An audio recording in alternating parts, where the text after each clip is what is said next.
हर महीने की पहली तारीख को हमारी क्लास का नया टाइम टेबल लागू होता है। टैक्स निर्धारण की नई व्यवस्था अगले साल से लागू हो रही है। नया नियम अगले हफ्ते लागू हो रहा है। गाइज, इस प्रकार की सेंटेंसेस को हम हमारे डे टू डे लाइफ में कभी ना कभी यूज़ करते हैं।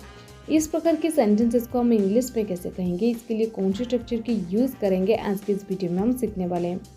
इस प्रकार की सेंटेंसेस को इंग्लिश में कहने के लिए आपको स्ट्रक्चर में पहले यूज़ कर देनी है सब्जेक्ट, इसके बाद हेल्पिंग वर्ब के बाद आपको यूज़ कर देनी है कॉम इनटू इफेक्ट, इसके बाद अदर वर्ड्स। ये आपको और एक चीज़ क्लियर कर दूँ, यहाँ पर जो आप कॉम देख रहे हैं ये एक मेन वर्ब है जो कि टेंस के अकॉर्डिंग चेंज भी हो सकती है, जैसे कि कॉम, केम, कॉम्स, कॉमिंग, ये सब।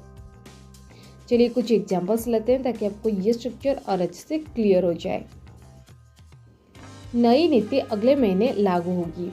The new policy will come into effect next month. The new policy will come into effect next month. वेतन वृद्धि अक्टूबर से लागू होगी। The wage increases will come into effect from October. The wage increases will come into effect from October. नया नियम अगले हफ्ते लागू हो रहा है। The new rule is coming into effect next week. The new rule is coming into effect next week. हर महीने की पहली तारीख को हमारी क्लास का नया टाइम टेबल लागू होता है। Our new class timetable comes into effect on 1st of every month.